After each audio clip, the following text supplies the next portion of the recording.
My name is Dan Kaleke. I was born here at Olonongot village. This is our ancestral land. My great-grandfather, grandfather and my father were born here. We are herders. Our land has a great geothermal potential. And this is the story of my people. Dan's people are Maasai pastoralists in Suswa, located in the Great Rift Valley. Their land sits on the limitless supply of clean energy, geothermal power, which today provides 47% of Kenya's electricity.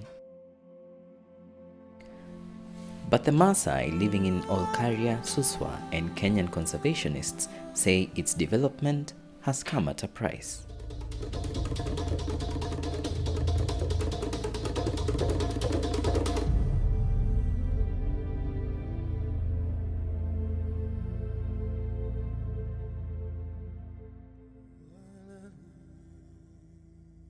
It's evening, just a few meters away from high-tension lines powering the country.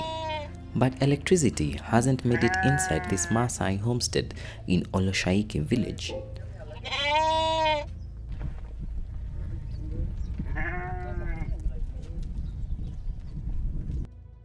Only a fire and a kerosene lamp illuminates this hut.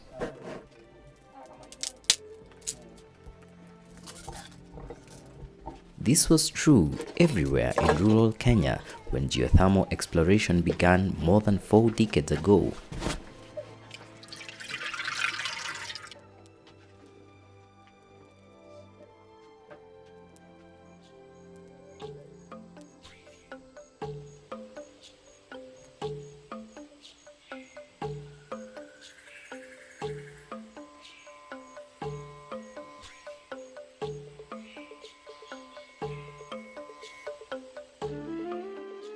Back then, community leader Sendero Oleno Sarun had no idea it would one day change his life. 1973 tuliona watu wanaitwa power lighting kakuja kuchimba Olkaria 1, lakini hakukuwa sina jali kitu gani inaendelea, kwa sababu sisi hapa na iko haja kama watu walikuwa wanatembea kama masurvey, wakati nakuja kushanga makambi.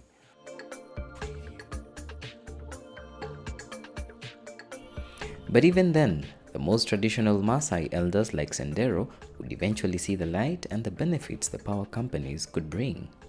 Maji nakuja, hata sisi narudi sababu nafanya biashara wakati hiyo, nafanya biashara ya ng'ombe, tunaanza kujenga nduka kidogo kidogo pande ya Narasha huko, sababu tunaona watu wengi.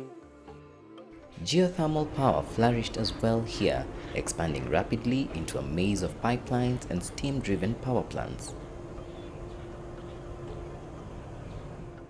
In 2014, 6 villages in Suswa agreed to give up their community land to allow even more development of geothermal energy in Olkaria.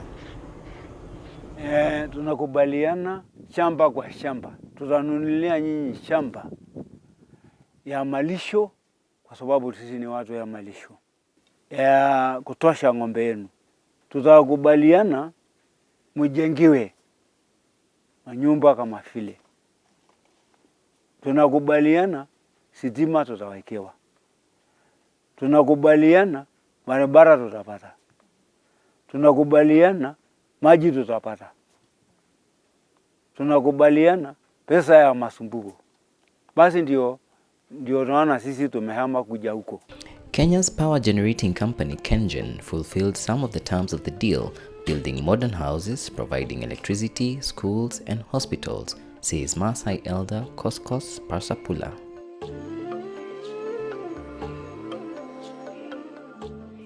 Hii sitima enyewe ni mzuri kwa sababu saa zingine ukiangalia watoto wanaweza soma usiku kwa sababu kuna sitima, na mtu anaweza tengeneza nguo yake kupiga pasi, na naye ni mzuri kwa sababu ni security. But Koskos says the price they paid for security and power was too high because the land the community was given in exchange is not suitable for their traditional lifestyle based on raising cattle. Tulikuja kutembea area hii tukakataa, tukasema hii ng'ombe yetu itakuja kuangukia hii Muguru. Tukaambiwa sasa lazima mtaenda kwa sababu hakuna shamba ingine. Unajua maji ni uhai. Hakuna inajaribiwa kutengenezwa, na sasa tuko na karibu miaka 3 na hatujai kunywa maji hapa ni kubeba na gari. Anaweza kuja mara 2 na akikuja asubuhi nakuta ng'ombe na mbuzi amemaliza. Koskos laments that he hasn't just lost cows. The community has lost its independence. Mimi nilikuja hapa na ng'ombe 30. Mimi peke yangu bila huyu ndugu yangu 30. Sasa hii nimetorokesha 3. Isianguka hapa kwa hii Muguru kupeleka mahali ingine kwa mandugu zangu. Sisi community hatuna faida tumeona hata kidogo. But geothermal power is already lighting up the country. Since 2013, the number of Kenyan households with electricity has skyrocketed from 27% to 55%. And geothermal power is making power cheaper, cutting costs by 1/5 for domestic use and 1/3 for industrial consumers. KenGen, who manages the Olkaria power plants, would not talk to us. But Ruth Msembi did. She speaks for the company that explores and develops geothermal energy.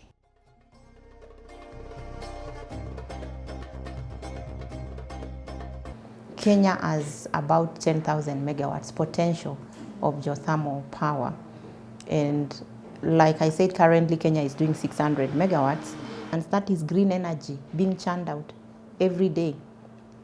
And not just green energy, reliable energy, because geothermal is a renewable source of energy, you are not likely to run out of steam.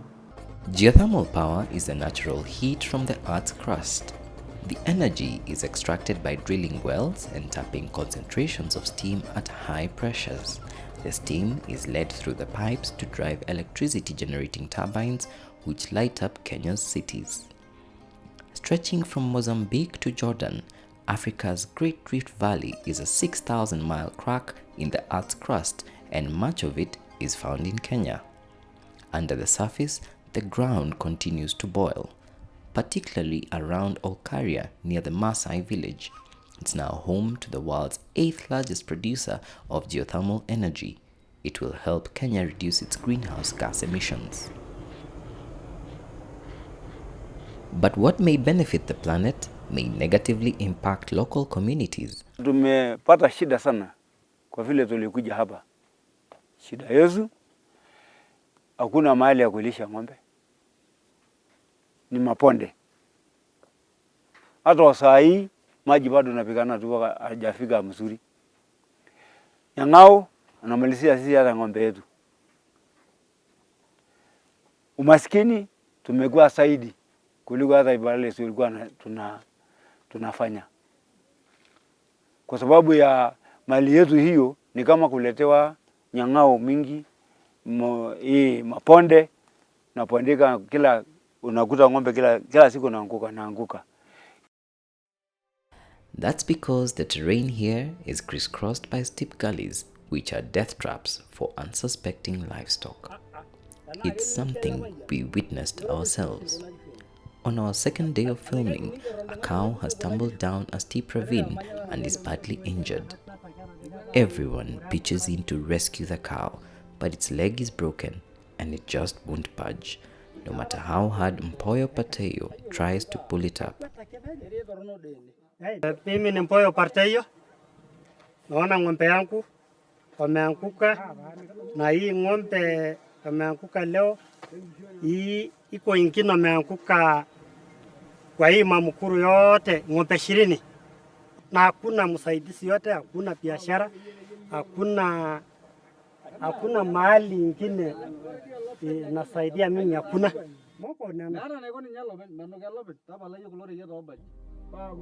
Sadly, the leopards and hyenas will finish it off.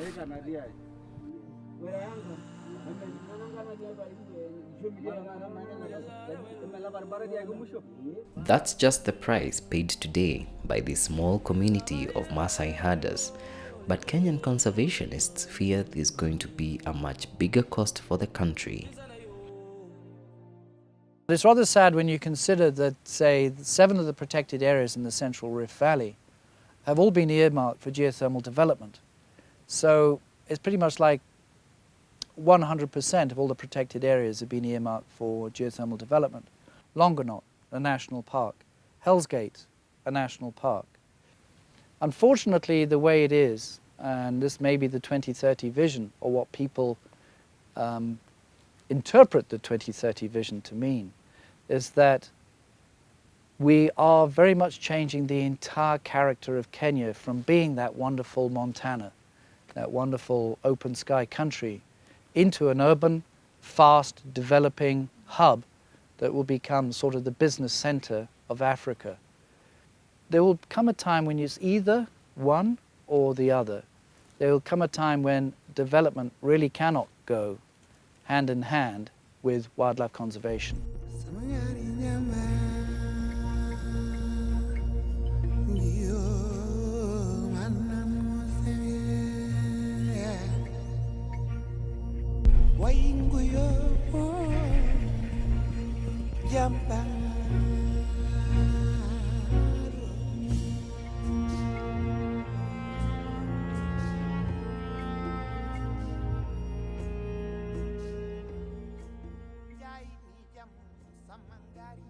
Hell's Gate National Park is a remarkable gem in Kenya's Great Rift Valley.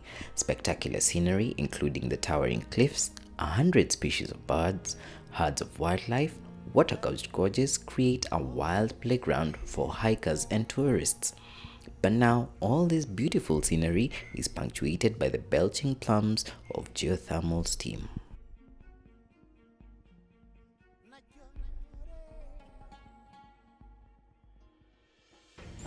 I've been very familiar with Hell's Gate since I was 6 years old, so that was back in 1966. I remember looking at the lammergars, which is a ginormous big bearded vulture that used to fly in and out of the gorge there. That kind of set my path. I've been interested in eagles and birds of prey ever since, and Hell's Gate, I think everybody knows and acknowledges that it really is the most wonderful place to go see birds of prey.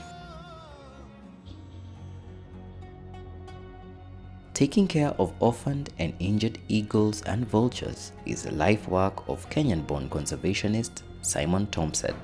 He's worried that the highly endangered Rupel vultures have their breeding sites on these cliffs.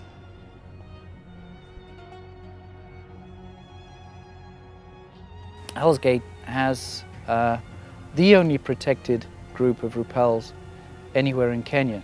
But it's not just one species of birds that Simon is worried about. He believes the whole park is in danger of losing its wild nature. And it's not just the geothermal energy that just goes in, it comes together with the making of it, the amount of roads that go in, all the infrastructural development that goes around, basically the thousands of people that have to build it, and also all the electricity. All those pylons that go in there are a hazard to birds and to other wildlife. It's a difficult choice every developing country has to make, according to Evans Ogeto. What are you going to trade off? Yeah? Are you going to trade off energy access to displacement of people? Or are you going to trade off having game reserve and game parks with energy access. Yeah. And having mentioned that geothermal is considered at the moment, yeah, the cheapest energy resource, yeah, are you also going to trade off geothermal vis-a-vis other energy sources? For 9 years, Hell's Gate National Park has been jointly run by the Kenya Wildlife Service and KenGen. The Joint Implementation Committee has to follow very strict environmental regulations, but the head of Kenya's oldest conservation organization says they are often ignored. Hell's Gate is a national park. They have indicated how they are going to work closely with agencies like Kenya Wildlife Service, how they are not going to disturb vegetation, and how they are actually going to minimize any impacts on the vegetation, how they are going to replant areas that inevitably have to be removed, and then they get to work. When they get to work, that's where the problem starts.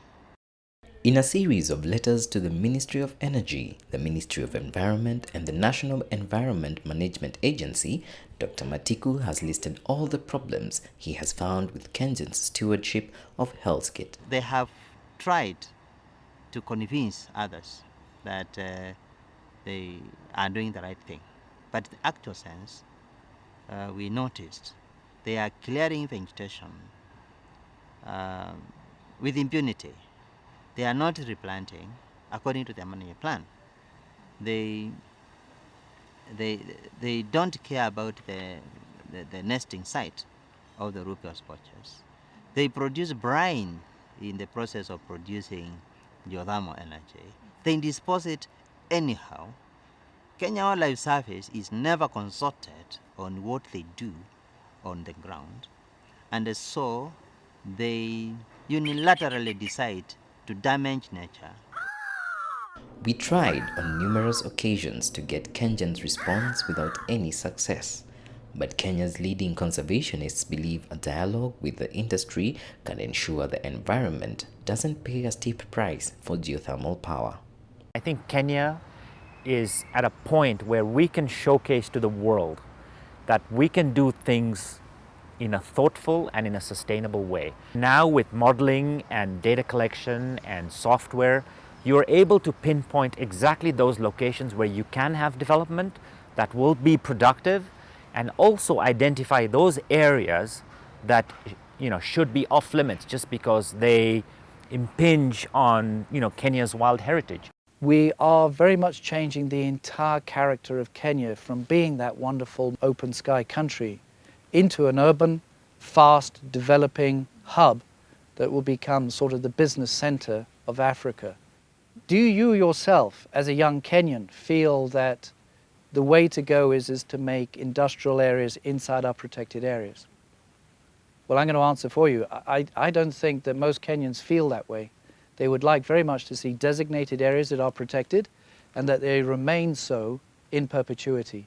Wangari Maathai taught us one thing: nature makes sure that human beings end up being the losers if we destroy it. Nature is very unforgiving. Nature fights back. For 3 years, the Maasais of Olkaria Suswa have also been fighting back. They know they can't stop the development of geothermal power. They just say they want what they were promised by the power company for giving up their land. Inyewe ni lazima itolewe kwa sababu ni kitu inasaidia wa Kenya. Na huwezi fungia kitu ya kusaidia wa Kenya chini. Unataka tusaidike sisi wote. Ningetaka ikiwa ameshimba kutoa hiyo resources hapa, kwanza wakijana area hii ingeingia kasi wote.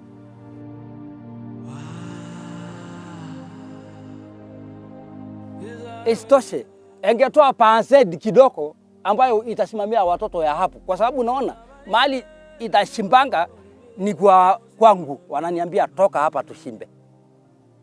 Na kwa nini hatungepata pansed kidogo ambayo ingesimamia hao watu wa area hiyo wainuke kidogo?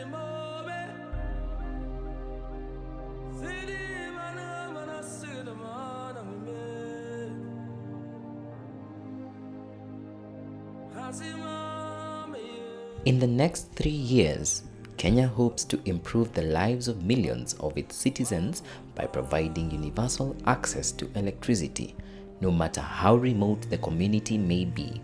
It has already happened in Oloirua village, the only one in Suswa, now connected to the national power grid.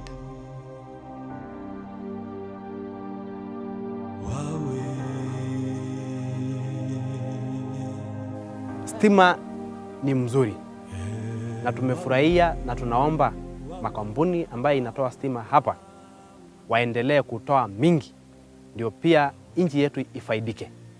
Lakini madhara mengi ndio tumeshuhudia hapa tukiwa wakaaji wa hapa Suswa.